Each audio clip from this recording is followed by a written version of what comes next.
Il y a trop de jeunes qui sont de par le monde, bien évidemment en Afrique, mais pas que, qui sont finalement dans une situation très compliquée parce qu'ils savent à peine lire, compter, et dans la situation qui est la nôtre, je parlais tout à l'heure d'innovation, je crois qu'on n'arrive pas à s'insérer si on n'a pas cette possibilité de savoir lire et compter.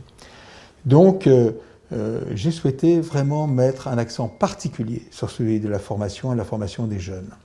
Vous savez qu'en Afrique, vous avez un âge médian qui est de l'ordre de 14 ans. Et on est en train de nous dire que dans 2050, il y aura 2 milliards de personnes qui habiteront en Afrique.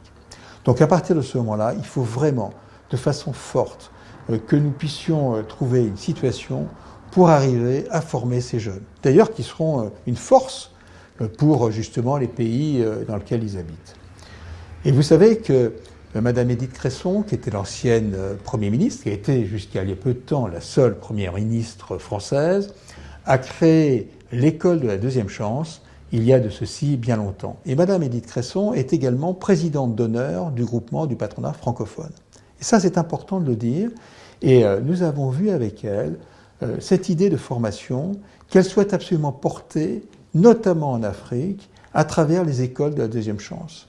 La première école de la deuxième chance qui se fera justement en Afrique sera en Côte d'Ivoire. Et hier, dans ma discussion avec l'ambassadeur du Sénégal en France, je lui ai proposé également qu'on fasse la même chose au Sénégal. Parce qu'il faut absolument qu'on arrive à former les jeunes, à leur donner cette possibilité de s'insérer dans la population et dans les activités économiques futures. Et ça sera la même chose lorsque je vais rencontrer le président de RDC, de la République démocratique du Congo, je vais lui dire exactement la même chose. Il est extrêmement important, ça c'est vraiment utile. Vous voyez, dans les deux choses, on a parlé tout à l'heure d'écologie. L'écologie, c'est un point important.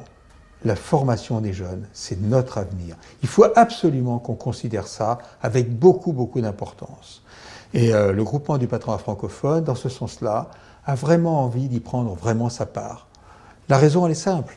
C'est que nous sommes en train de faire un développement économique, de contribuer au développement économique des pays qui sont ceux de nos adhérents.